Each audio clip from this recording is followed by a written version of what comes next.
¿Esto qué es? Que son de muy alto riesgo, porque digamos que la estructura morfológica es muy fea. O sea que yo aquí estoy viendo es un tumor que es sólido. Casi que no estoy diferenciando glándulas, ¿cierto? Y 3 más 3, ¿qué sería? El bien diferenciado. O sea, eso sería bien diferenciado y este mal diferenciado. Busquen por favor el Gleason score, cada uno. No es la cantidad, es la morfología como yo veo las glándulas. 3 más 3 sería que se ve muy parecido al parénquima prostático normal. Y 5 más 5 es que se perdió la diferenciación, o sea que es una neoplasia sólida. Listo, acá hay otras combinaciones, que si es 3 más 4, que si es 4 más 3, 4 más 4, ¿cierto? 5 más 4, 4 más 5. Busquen el gráfico para que me entiendan. Eso, este.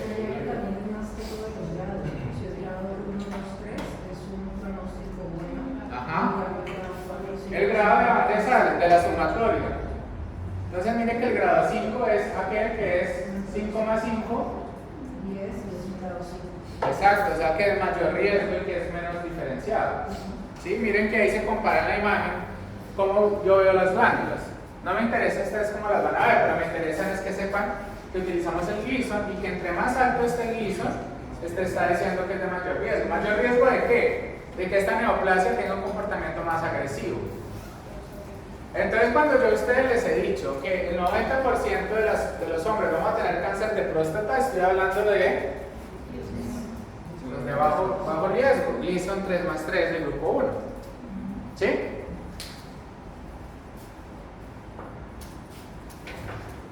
Bueno, ¿dudas? ¿Ya? Seguimos. Son grado 1. Grado 1. Son grado 1. ¿Qué? Todos son grado 1. ¿Cómo así que todos son grado 1? Digamos que vamos a tenerlo en el futuro. No, pues no, o sea, yo estoy generalizando, ¿no? No se tomen tan a pecho Lo más cuando- común, me refiero. Sí, claro, lo más común es que sean de bajo riesgo. El 10% pues probablemente sean de grados mayor. No estoy diciendo que solo vas a tener 3 más 3. Puedes tener 3 más 4, 4 más 3. ¿Listo? Patología de piel.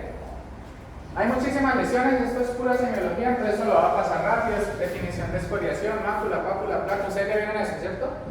Entonces, bueno, eso lo van a ver en semiología, no me van a tener. Psoriasis.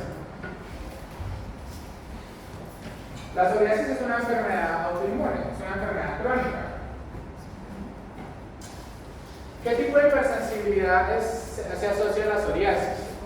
Hipersensibilidad tipo 4, es decir, que está mediada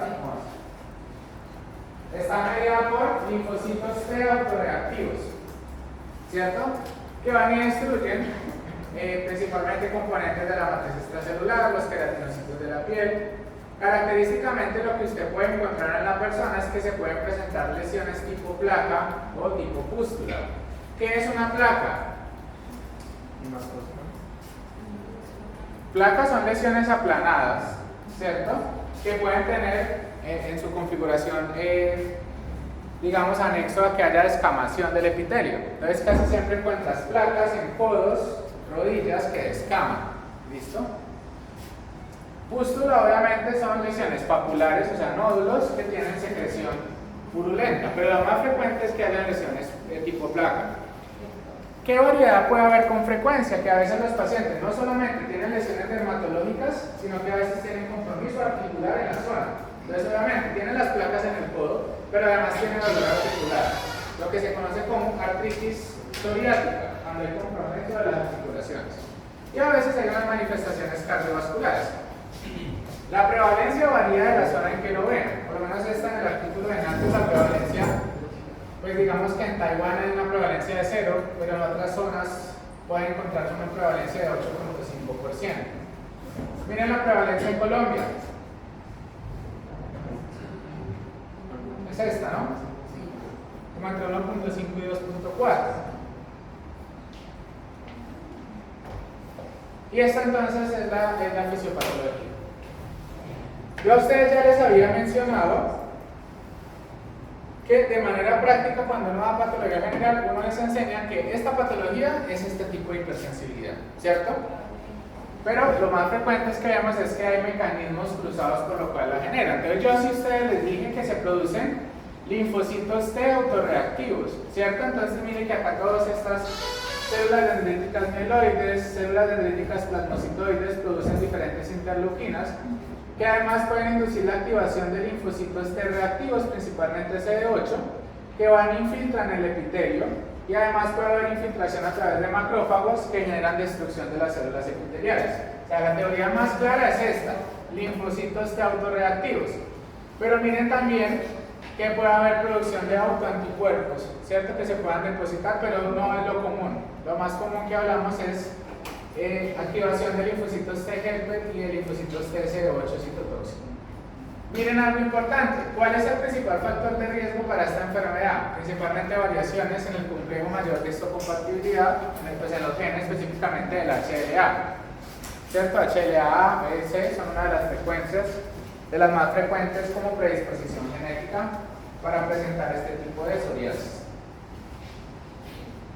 Acá otra imagen donde se explica exactamente lo mismo, ¿cierto? El papel. Entonces, esas células dendríticas plasmocitoides, células dendríticas mieloides y folliculares, que finalmente llevan a la producción de citoquinas proinflamatorias, activación de linfocitos T helper, por lo menos acá T helper tipo 1, TH17, TH22, y que obviamente pues la función de los linfocitos T helper es producir más citoquinas, interleuquina 17, por el T helper 17, 22, TH22, que llevan obviamente a la activación de linfocitos TC8, que son los que van a generar pues ya el daño directo sobre el tejido.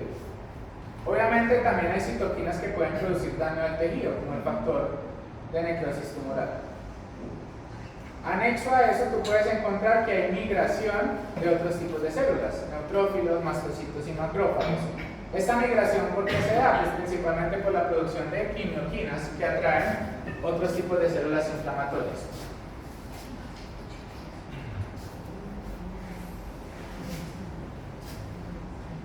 ¿Cuáles son las características que yo les dije a ustedes? Generalmente son placas. Entonces todas estas son placas. Obviamente estos son espectros de psoriasis mucho más diseminados, mucho más complejos. Entonces podemos encontrar principalmente en rodillas, en codos, ¿cierto? Pero miren que en este escenario ya hay pústulas. Todas estas son lesiones tipo pustular.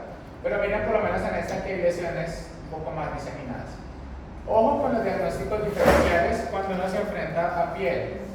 Puede ser otras causas inflamatorias, otros procesos reactivos, infecciones por hongos. O sea, si yo veo esto, una mujer y no tiene nada más, lo primero que yo pienso es una tiña, un hongo, ¿cierto? La mujer tiene prurito, cambios eritematosos, pues hay que pensar de primera entrada en que sean infecciones por hongos. Verrugas. Bueno, las verrugas también las vamos a ver rápido porque esto ya lo hemos visto también.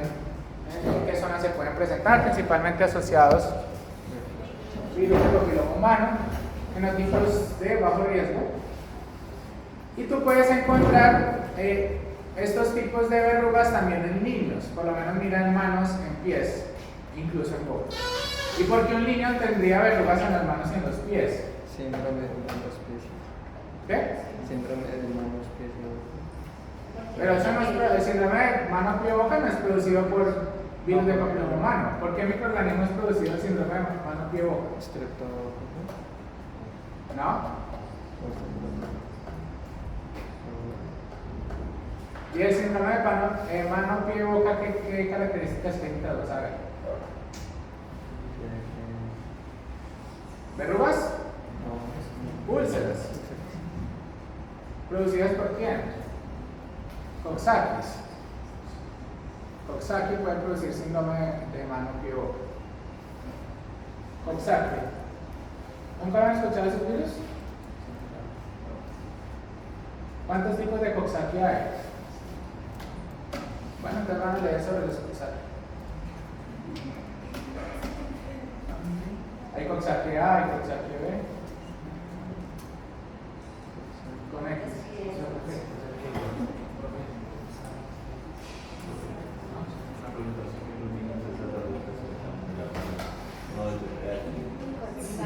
Pueden ser producidos por VPH, pero no necesariamente están asociados a una enfermedad de transmisión sexual. ¿Sí?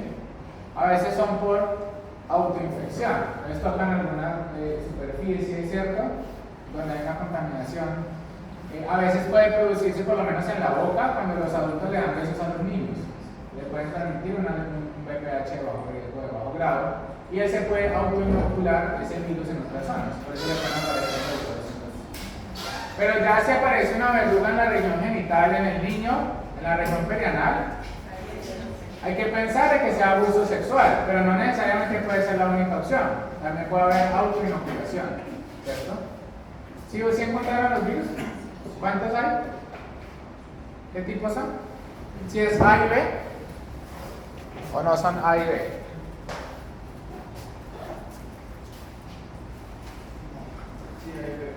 Ajá.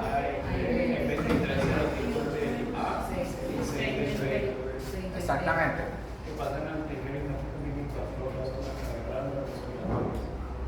Es una infección bastante frecuente. Bueno, acá está la fisiopatología, esta la volverá a pasar porque ya ustedes la vieron. ¿Qué hago con las verrugas? Esto es lo mismo que llevamos a que hablamos ahora, que no lo volverá a repetir. Eso no se hacía como una especie de protección con hidrógeno. Sí, unas con nitrógeno líquido. Hay otras cremas que son ácidos, ¿no?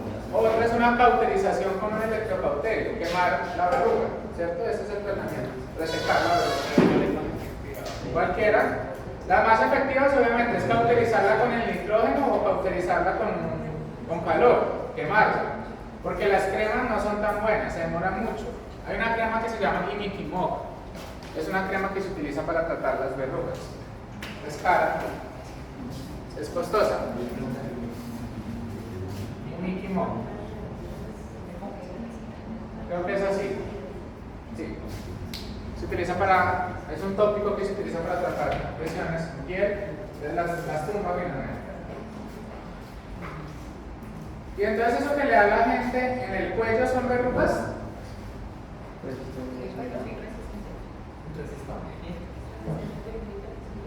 Pero esas no son verrugas, esos son colgajos o pólipos fibroepiteliales que están asociadas a varias cosas. Una es resistencia periférica a la insulina, ¿cierto? Y la otra es el uso de otetos que generen trauma en el cuello, entonces cadenas, ¿cierto? Pueden generar que puedan aparecer esos pólipos. ¿Listo? ¿Verdad? ¿Nunca habían escuchado estos virus? No, puede ser.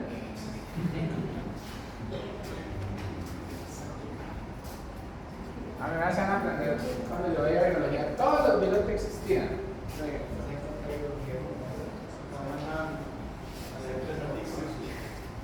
La generalidad de que tenga un virus, no. Bueno. Siguiente. Lepra. La lepra o más de Hansen, una enfermedad bastante común producida por Mycobacterium leprae. El Mycobacterium leprae tiene un tropismo por los nervios, ¿cierto? O sea, este microorganismo tiene la tendencia de ir a afectar los nervios periféricos y por ende principalmente la piel. Mire que esto es una lepra que se consideraba como lepra lepromatosa, que ha generado deformidad, y mire que la persona ha tenido que tener amputaciones, ¿cierto? Por la deformidad que ella ha generado. ¿La lepra está erradicada? No. La lepra es una enfermedad otra vez de pobreza. Y no estoy otra vez hablando de pobreza individual, sino de pobreza en el sistema de salud. Antes siempre pensábamos, porque la Biblia trataba que la lepra era solamente de las personas como habitantes de calle, ¿cierto? Pero no. En Cali hay bastante lepra. Y no solamente en habitantes de calle, en personas comunes y corrientes. Enfermedad infectocontagiosa. Es una enfermedad tropical que está presente en más de 120 países. La lepra es una enfermedad de notificación obligatoria, es decir, que es una enfermedad de interés en salud pública y generar ficha epidemiológica. El objetivo es reducir la prevalencia por un caso por 10.000 habitantes, ¿cierto? Pero pues en Colombia estamos lejos de lograr erradicar la lepra. ¿Cuáles son los criterios diagnósticos para pensar en lepra? ¿A qué quiero llegar? Hay muchos tipos de lepra, pero la más frecuente no es que uno vea a la persona con deformidad. Lo más frecuente son estos. Pérdida de la sensibilidad en un área de la piel. La que hay hiposensibilidad. Y generalmente esa pérdida de la sensibilidad está sobre una lesión macular y pigmentada. ¿Qué es una mácula?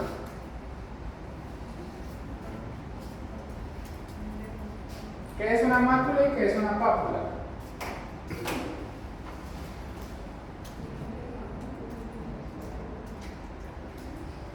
Pápula creo que una lesión. Una lesión elevada.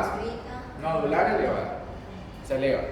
Y la mácula es una lesión aplanada, ¿cierto? Hipopigmentada es porque se disminuye el número de melanocitos en esa zona. Hay hipertrofia de los nervios o engrosamiento de la misma. Y obviamente, pues para poder hacer diagnóstico de lepra hay que hacer un raspado, una biopsia de la lesión para poderlo confirmar. Hay diferentes tipos de casos, lo que llamamos paucivacilar y multivacilar. Paucivacilar es aquella persona que tiene entre 1 y 5 lesiones en piel. ¿Qué era la característica de la lesión en piel? Mácula hipopigmentada con pérdida de la sensibilidad. Y cuando hablamos multivacilar son más de 5 lesiones, ¿cierto? O que afectan otros nervios, o que yo encuentro muchos bacilos cuando hago la histopatología. Miren que la histopatología de la lepra es muy parecida a la de la tuberculosis, ¿cierto? Recuerden el papel de los macrófagos y la activación de esos linfocitos T. Obviamente los macrófagos otra vez lo que están haciendo es fagocitosis, ¿cierto? De esa micobacteria y tratan de generar también granulomas para tratar de controlar la lesión. Hay varios tipos de lepra: tuberculoide, lepromatosa, borderline e indeterminada. Esta que estoy mostrando acá, ¿cuál sería? Centro hipopigmentado con un borde eritematoso. Miren, esta zona central está hipopigmentada. Si yo hago prueba de sensibilidad aquí, no va a sentir, o disminuyó la sensación. Y en la zona más externa se ve mucho más rojito, ¿cierto? Un borde eritematoso. Pero eso lo quería como involucrar en varios superficiales y bueno, Es más superficial. Sí, pero cuando la micobacteria afecta a los nervios más profundos, el músculo también puedes encontrar que la sensibilidad profunda también se empieza a afectar, pero principalmente la superficial. La lepra lepromatosa puede ser esta, ¿no? Que ya tiene no solamente estas lesiones maculares, sino que puedes encontrar pápulas, ¿cierto? Placas, que puedes encontrar también en cara o en otras localizaciones. Y la borderline y la indeterminada es la que no puedo, es una presentación rara. Entonces lo más frecuente es que yo pueda ver tuberculoide o lepromatosa, y lo que no pueda clasificar en estas dos, pues lo puedo incluir en borderline o indeterminada. ¿Ustedes vieron lepra en bacteria o no? Sí. Ah, bueno, interesante. ¿Cómo hago el diagnóstico de lepra?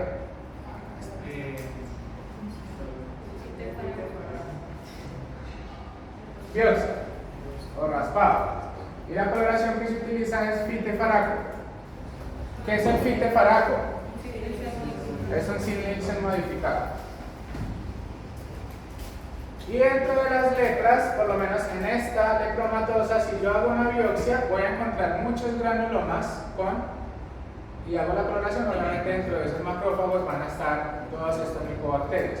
Hay unas células que se conocen como células de Virchow. Exactamente. Células de Virchow. ¿Qué es una célula de Virchow? Ajá, muy bien. Macrófagos cargados de micobacterias, muchísimas micobacterias dentro de los macrófagos. Bueno, esta no la va a hacer, el pigmentorio es raro. Acá está. Mírala acá. Miren el ejemplo acá. ¿Qué llama la atención en esta? Es una biopsia de piel.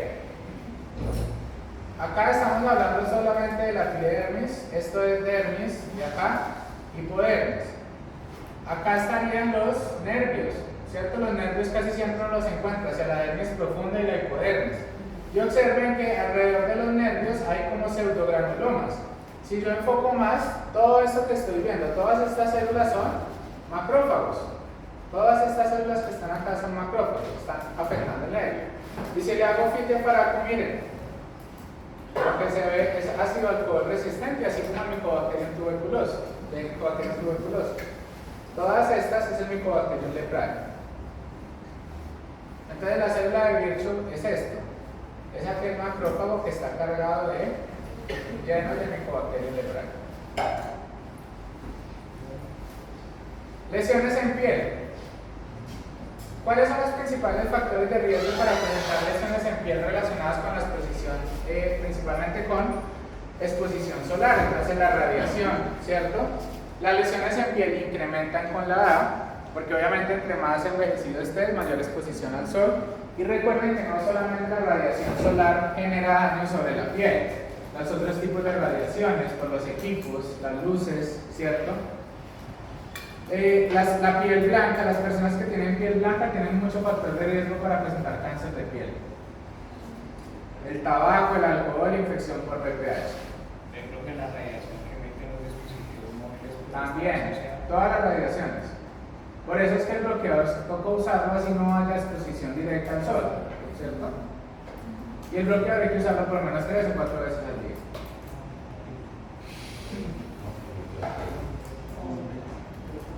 Entonces vamos a centrarnos en este. Carcinoma escamo celular. Es el segundo más común en cáncer de piel. Yo a ustedes ya les había dicho que el cáncer más común en general es cáncer de piel, ¿cierto? Obviamente los factores de riesgo son lo mismo, ¿no? Principalmente la radiación. Y podemos tener diferentes tipos de carcinomas escamocelulares. En este caso, pues obviamente es un carcinoma escamocelular invasivo porque ya está afectando el estroma, ¿cierto? La dermis superficial y profunda.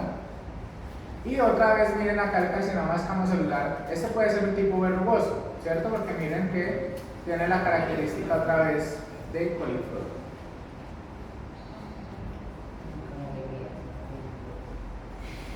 ¿Cuál es el carcinoma más frecuente de piel?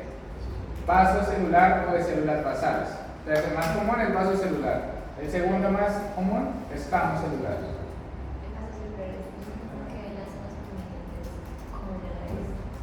El vasocelular es muy común relacionado a zonas principalmente en caras, como la sitio más frecuente, entonces en nariz, en pabellón auricular, en los pliegues, ¿cierto? En estas zonas, en el surco nasogeniano. El carcinoma vasocelular suele ser localmente agresivo, pero no genera casi metástasis. Por eso es que yo a ustedes les dije que el carcinoma de piel no lo incluimos en la epidemiología, porque la mayoría son lesiones muy locales, que no hacen metástasis, la mayoría, no estoy diciendo que todas. ¿Por qué decimos que es vasocelular? Miren la histología del escamo. El escamo celular se parece mucho al epitelio normal, ¿cierto? Y forma perlas de queratina, algunos de ellos. Pero miren el vasocelular, se caracteriza porque son células basaloides con núcleos hipercromáticos y miren que hacia la periferia tienen una empalizada. Miren que las células se distribuyen como en filita. ¿Observan esto?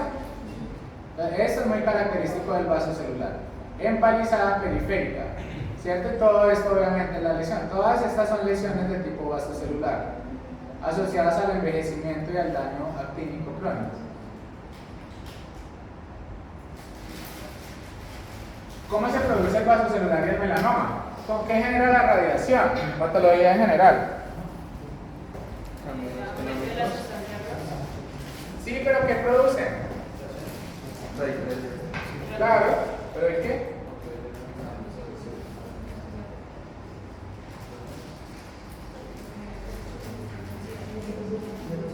Bien, entonces empieza a presentar dímeros de pirimidina, ¿cierto? O sea que hay una alteración en la formación de la cadena de DNA. Así es como aparece el vasocelular y el escamo celular, por la exposición y la radiación. ¿Sí recuerdan eso? Dímeros de pirimidina. Melanoma. 1.5% de los tumores. Estos no son tan frecuentes. Pero así todo, hay más de 160.000 casos anuales en el mundo. Otra vez más frecuente en población blanca que en población afrodescendiente. El melanoma también puede estar asociado a la exposición solar, ¿cierto? Principalmente por mutación de los genes NRAS, NF1, KIT, BRAF, B600C. Y los que no están asociados tanto a zonas con alta exposición de radiación, pues especialmente están más relacionados con la mutación del BRAF B600.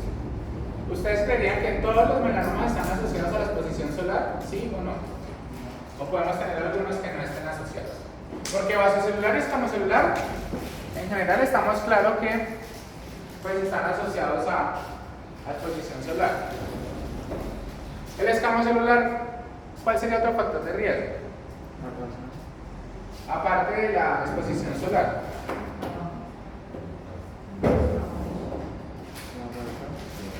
¿Ah? ¿Será que el BPH no te puede producir un escamocelular en piel?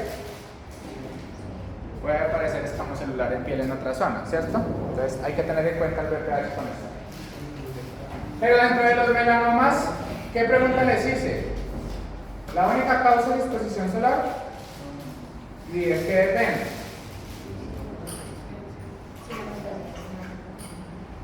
¿Puede tener un melanoma de mutación germinal? Sí, pero muy raros.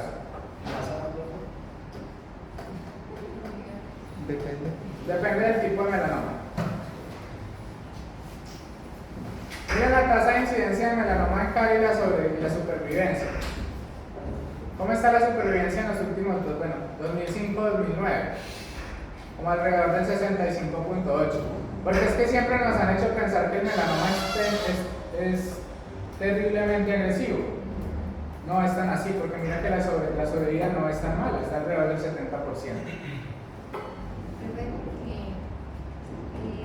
Sí, es el principal cáncer que le da a todo el mundo mundial en el piel, porque en las tablas no se coloca. ¿Por qué no se coloca cáncer de piel en las tablas de incidencia mortal? Por la mortalidad. Porque es que es tan frecuente y con una mortalidad tan baja que no vale la pena desgastarse de estar midiendo toda la gente que le da cáncer de piel. Es muy frecuente. Probablemente sus abuelitos o personas mayores, muchos tengan vasocelulares. Y uno no se da cuenta, parece un lunar. ¿Sí? Entonces no vale la pena desgastarse para medir. ¿Y a partir de qué cosa se puede como que uno acudir por un vasocelular? Ah, ya. Por vasocelular o lesiones en piel generalmente es porque la lesión cambia de coloración, ¿cierto? Se vuelve más oscura o más clara, aumente de tamaño, sea irregular en la forma en que crece. No es lo mismo que sea una lesión bien delimitada que sea una lesión mal delimitada o irregular. Entonces esas son como las indicaciones para uno ir al dermatólogo para que le haga una biopsia. Ah, para hacer biopsia.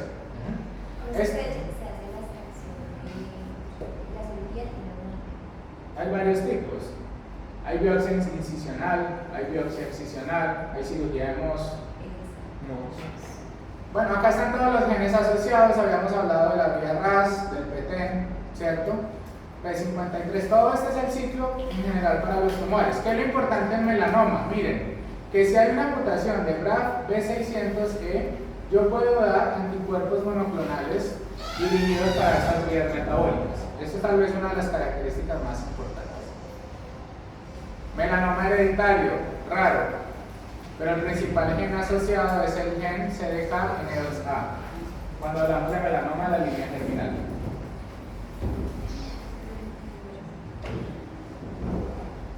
Entonces miren acá las características. Esto es una piel normal. Esto es un nevus. ¿Qué es un nevus? Un lunar. Es una lesión que no es maligna. Pero miren cómo se ve el melanoma a diferencia del nevus. Es una lesión que aumentó de tamaño, ¿cierto? Cambió la coloración, se volvió más oscura. Irregularidad en el crecimiento. Mire que esta es más o menos bien delimitada, pero esta como que va creciendo de manera irregular, ¿sí? Entonces acá están las características para diferenciar entre una lesión benigna y una lesión maligna. A, B, C, D, E de las lesiones en piel. Asimetría, bordes irregulares, color, miren que acá está hiperpigmentado de acá, hipopigmentado, diámetro mayor de 6 milímetros y cambios en relación a la evolución. Entonces, es que yo hace 10 años tengo esa lesión. Entonces usted le pregunta, ¿ha cambiado el color? No. ¿Ha aumentado el tamaño? No. Entonces ahí uno ya empieza a pensar que esto sean más lesiones benignas. Pero si cambió el tamaño, la forma, el color o el aspecto, si ulceró la lesión, pues uno ya le empieza a pensar que sea una lesión maligna. ¿Cuáles son los tipos de melanoma? Melanoma superficial, el más frecuente, alrededor del 70%. Hablamos que es superficial porque mire el compromiso, todas estas son células melanocíticas malignas. Están afectando casi que la unión dermoepidérmica. Toda está la epidermis, acá está la dermis superficial, y todo esto que se ve oscurito, todas estas células son las células de los melanocitos malignos. Pero miren que están bien delimitadas.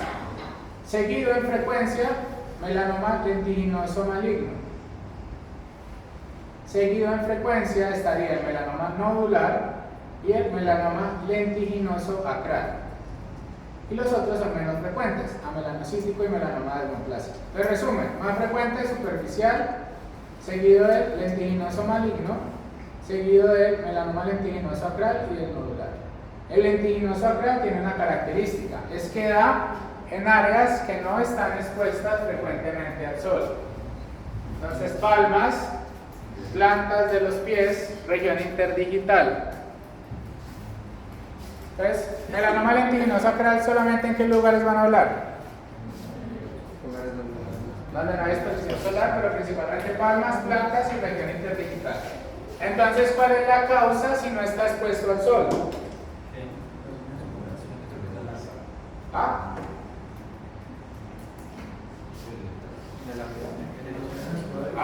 ¿Cuál? Sí, claro, pues ahí siempre, en todos los cánceres hay mutaciones, pero ¿qué se llevó a su vez esa mutación?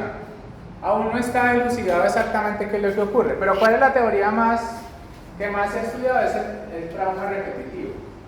El trauma repetitivo en pies o en manos parece ser la asociación directa con melanoma lentiginoso acral. Solo en ese caso. Solo en ese caso. Para el melanoma, en la histopatología utilizamos algo que se conoce como Clark y Breslow. ¿Qué es el índice de Clark y Breslow? Es la profundidad de la invasión del melanoma. Entonces, esto es un nivel 1, miren que es casi que superficial. Pero miren el nivel 5, está invadiendo la hipodermis. Entonces miren que Breslow y Clark 4 y 5 son aquellos que tienen un grosor de profundidad mayor de 4 milímetros y está invadiendo el tejido subcutáneo o la hipodermis. ¿Sabe cuál tiene mayor riesgo de metástasis? Clark o Breslow en 4 y 5, ¿cierto? Porque obviamente ya ahí puede afectar vasos sanguíneos y generar metástasis. ¿Cuáles son los sitios de metástasis más frecuentes de melanoma? Pulmón, cerebro, ganglios linfáticos, ¿cierto? Recuerden que el cerebro habíamos dicho que melanoma era como el cuarto en frecuencia de metástasis. ¿Puedo tener melanoma mucoso? Sí. Puede haber melanoma de cabeza y cuello, en este caso miren toda esta lesión hiperpigmentada. Puede haber melanoma en la región genital, vagina, vulva, en cervix muy raro. Melanoma de la unión anorrectal, también hay melanocitos. Raro, pero puede ocurrir. Y puede haber melanoma en la conjuntiva, en tracto gastrointestinal, tracto urinario y pene. Donde en cualquier tejido donde haya melanocitos puede haber melanoma.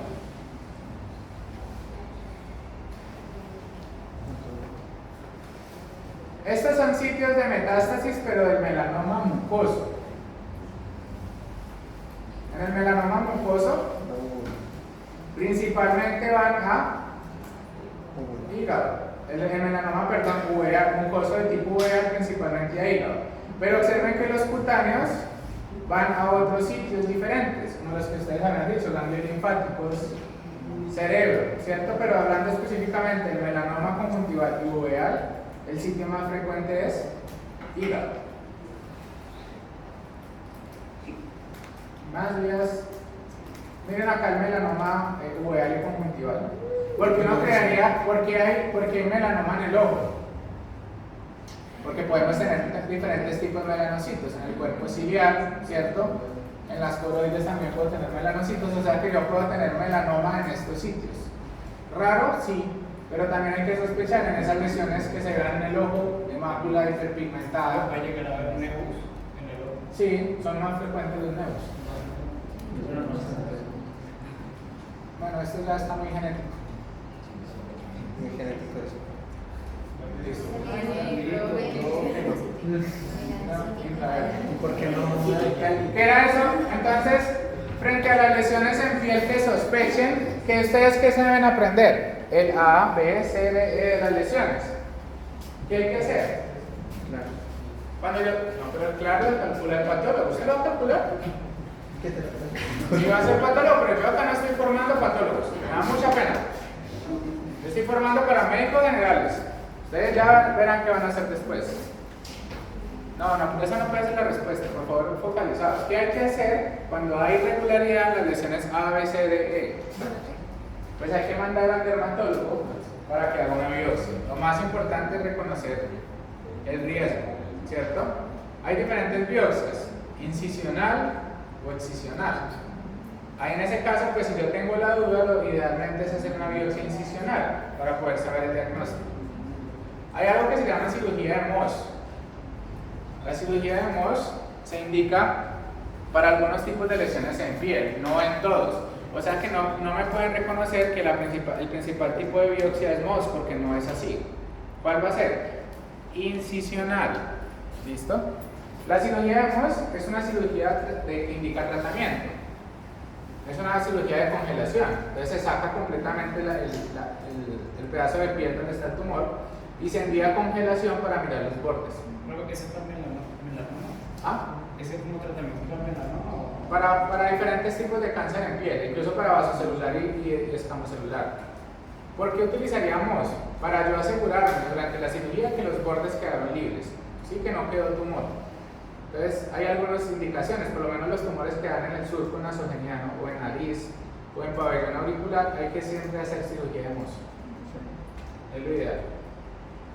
Listo.